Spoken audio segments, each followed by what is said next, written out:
Hey folks, welcome back to the Leeds Gamer. It's match preview time. So before we get into it, all the regular good stuff, do please subscribe to the channel if you haven't already.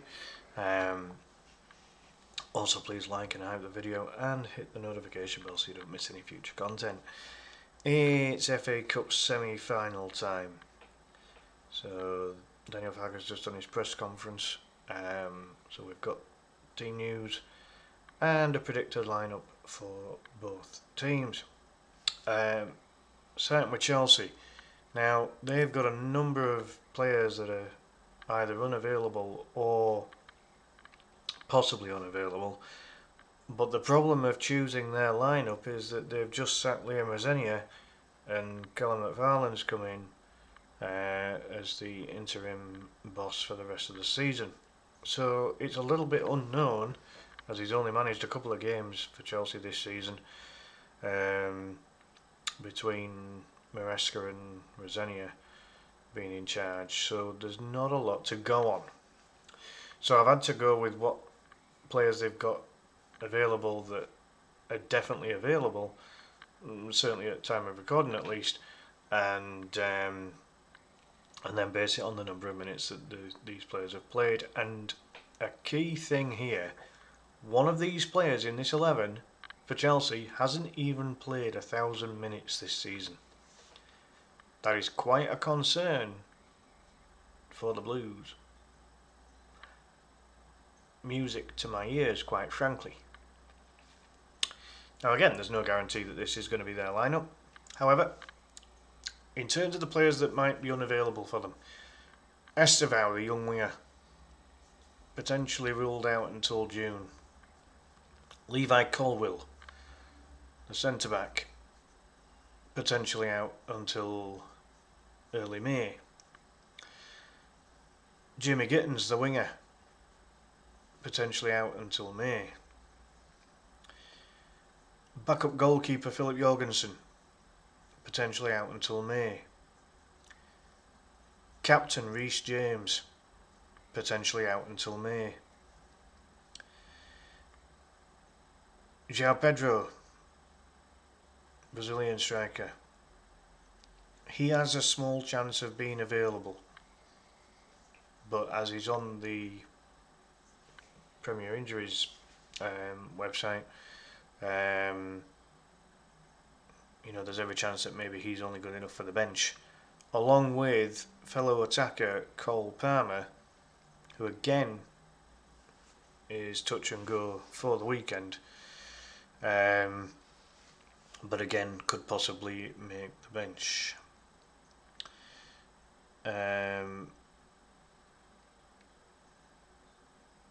So there's, it's questionable as to the availability of those players. So I've just gone with players that are officially not on that site, in terms of their lineup.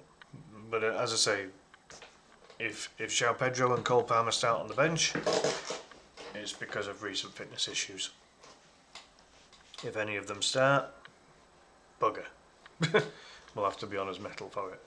Anyway, so in goal, Robert Sanchez, because basically they're not going to trust any of the kid goalkeepers, are they? With Jorgensen being unavailable. I've gone with a back line of Gusto, Cucurella, both at full back, and then centre backs Chalobah and Fofana. Gone with the midfield three of Caicedo, Santos and Fernandes, with Neto and Garnacho supporting Delap. Now Delap is the one player who in this 11 who has not played even 1,000 minutes this season. But with both João Pedro and Palmer being unavailable, there's every possibility Delap starts. So, where did the threats come from? Delap has only managed 1 goal and 0 assists in 963 minutes, starting 11 times and being a sub 14 times. Garnacho has got 1 goal and 4 assists in 1,270 minutes. That's been over 14 starts and 9 sub-apps. Cole Palmer who, again, I've not put in this 11, he's got 9 goals and 1 assist in 1,606 minutes, 20 starts and 2 sub-apps. This is all Premier League stats, of course, doesn't include the cup stats. Reece James, who, again, is another doubt for the game. He's chipped in with 2 goals and 4 assists in 1,897 minutes, which is equated to 20 starts and 7 sub-apps. Malagusto has got 2 goals and 3 assists from fullback. Not a bad return for a player in his position. 2,006 minutes, equating to 23 starts and 8 sub-apps. Cucurella, the other fullback, again, he's chipped in a little with 1 goal and 3 assists. It's taken him a bit longer though. He's done that in 2,351 minutes, equating to 27 starts and 3 sub-apps. João Pedro, the obvious main target man for goals and assists, he's got 14 goals and 5 assists, a pretty solid return. He's done that in 2,405 minutes, 28 starts, 4 sub-apps. Caicedo, despite being a defensive midfielder, he's chipped in with 3 goals and 1 assist. He's got that in 2,447 minutes, 28 starts, 1 sub-app. Pedro Neto, useful winger, he's got 5 goals and 4 assists in 2,489 minutes, equating to 28 starts and 4 sub-apps. Trevor Chalobah's got 3 goals from centre-back. His partner, certainly in this list for Fana, he's got just 1 assist so far, but Chalobah has got 3 goals so far. Enzo Fernandez is the other player that's up there with some effect, with 8 goals and 3 assists from midfield. That's in 2,761 minutes, equating to 31 starts and 1 sub-appearance. So they do have threats right across the board.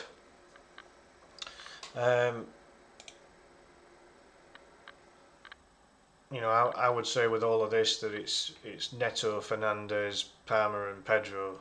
Those are your 4 players that are likely to get the goals, in particular with Pedro, Garnacho, Neto and James the likely assisters. So it really depends on how many of those that I've just mentioned start this game as to how effective they could be in this match. For all of the laughs that people are having, and I'm included, Chelsea are not having a good season by the standards that they would like to think that they could set. But this is a one-off knockout game, and there's everything to play for, because if you win this one, you're in the final. So, from a Leeds perspective, not amazing news. We have picked up a handful of knocks here. Ilya Melier and Alex Cairns will obviously miss out as per normal. Jayden Bogle went off at half time against Bournemouth. There is a late assessment for him. Seb Bornau has gone over on his ankle. There is a late assessment for him. Anton Stack is unlikely to be ready for this one, and unfortunately for Ilya Gruev, he has been ruled out for the remainder of the season. Bad news for Ilya. Hopefully he can get fit for the World Cup if Bulgaria have qualified. I don't even know if they have, to be honest. Daniel Farke did say that he's hopeful that Gruev will be back for pre-season. But he will definitely miss the remainder of the season, so he's out for at least a month and a week, effectively. So that's such a shame. Ilya's been very effective in terms of what he does when he's been called upon for Leeds. A very reliable defensive midfielder. So it's a massive shame for Ilya, but obviously we hope he gets well soon from his injury. And it also explains why he missed the last match as well. Anton Stack's kind of making progress from the injury that he had, but he's still not quite ready yet. So again, a late test will be done for Jaden, Sebastian, and Anton in terms of whether they can make the squad for the weekend. So on the bench, I've put Caldalo on there because I think that, you know, based on what Daniel Farke said in the press conference, he was asked about his goalkeepers and he said, I'm not going to give anything away with team news, but you can probably guess as to what direction I'm going to go in regarding who starts and who makes the bench in goal for Leeds United. So on that basis, we would have to assume that he sticks with Lucas Perry, who has earned his starts for the Cup. You know, based on his Cup performances this season, he's been very good. I've gone on the air of caution with this lineup. So this is why I've actually put Jaden, Sebastian and Anton as completely missing out. I, as important as this match is, do we really want to risk them?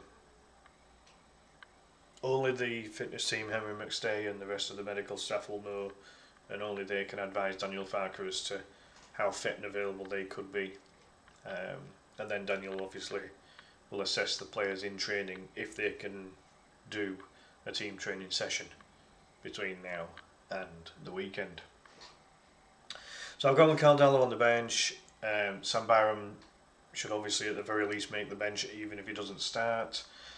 I've drafted Alfie Cresswell into this lineup. Now, if Leeds decide to completely rest Jaden, Sebastian, Ilya and Anton, then we will need some cover.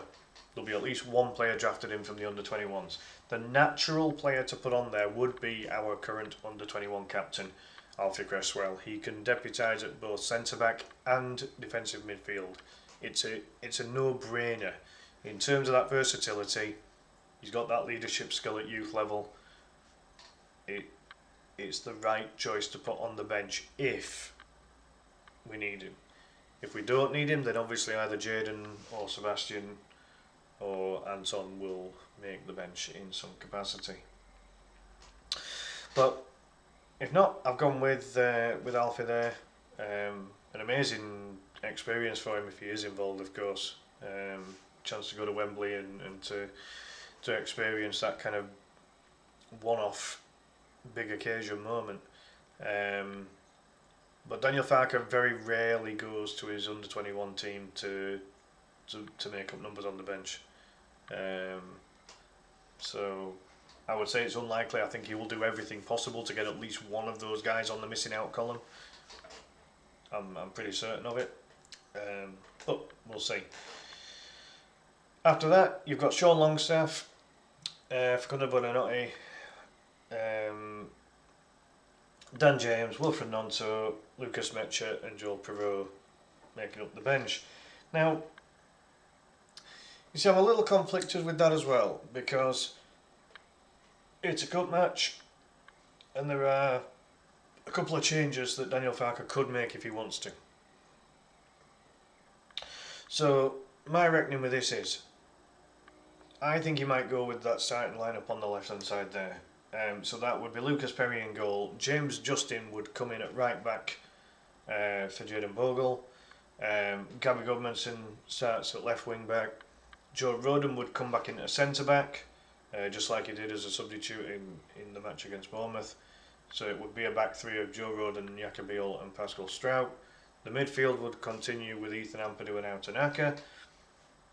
Then you got Brendan Aronson and Noah Okafor supporting Dominic Calvert-Lewin. However, knowing that Noah Okafor's fitness can be a little bit of an issue, as much as we need his creativity against Chelsea, there is a possibility that Wilfred Nonto maybe comes into it. Lucas Metcher might even come in. You know, Daniel Farke might decide to go with two up front. It's unlikely, but there's a possibility with it being a cup match. Lucas Metcher looked really good when he came on, really sharp. He was hungry for goals. You could tell he was getting shots away. So unlucky. I think he hit the woodwork once, if not twice, against Bournemouth. You know, I would like to see Lucas start because I think there is a natural goal scorer in him there if given the chance. Um, and we've seen how effective Lucas can be in a proper two-man up front strike force. But he was playing kind of in behind Dominic Calvert-Lewin when he came on as a substitute against Bournemouth, um, and you know both him and Wilfred Gnonto were very effective when they came on. Really good, really good. Um, so there are options. You know, Brendan Aronson, absolute engine on him. Is he tired from the game? No Rockefeller, is he tired from the game? You know, they were both. You know, they both ran themselves into the ground against Bournemouth. So again, Wilfred Gnonto and Lucas Mecha would be the natural replacements for them too, I would think. Sean Longstaff, has he played himself into it? Does Daniel Farker make a change at the back and put Ethan Ampadu into defence and maybe bring Sean Longstaff in to partner out an Acker in midfield? Possible. Doubtful, but possible. This might be the kind of match that Dan James might thrive on. It's going to be a big stadium, big pitch.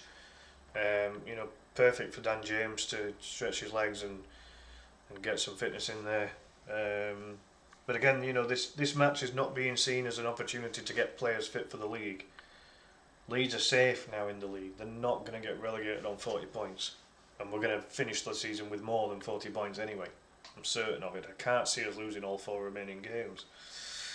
So, for me, I think Daniel Farker will play the strongest available lineup that is available to him.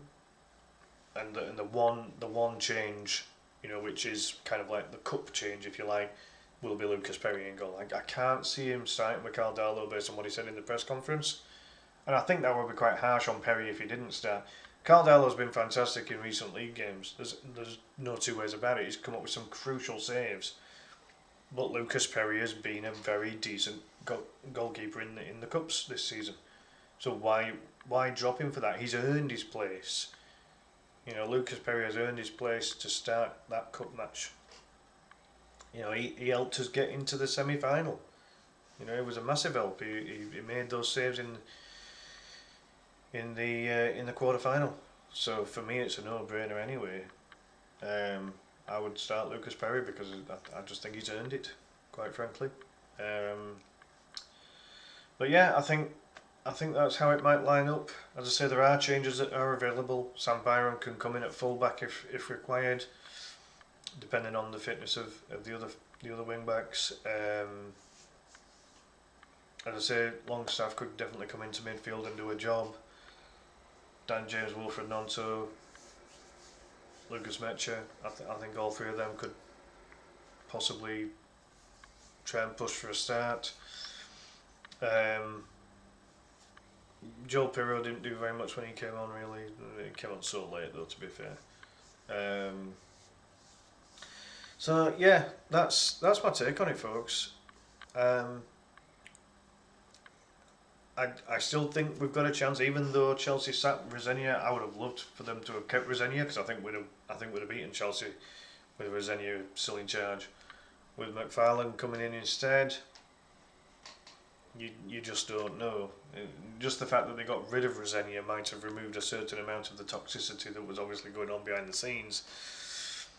But with McFarlane, you don't know what kind of lineup he's going to play. As I say, there's an element of fitness issues with around half a dozen players. So, that's that really. But again, there's, with all of that, you've got to assume they're going to try and play the strongest lineup that they can. I mean, the other players that could possibly feature, you've got.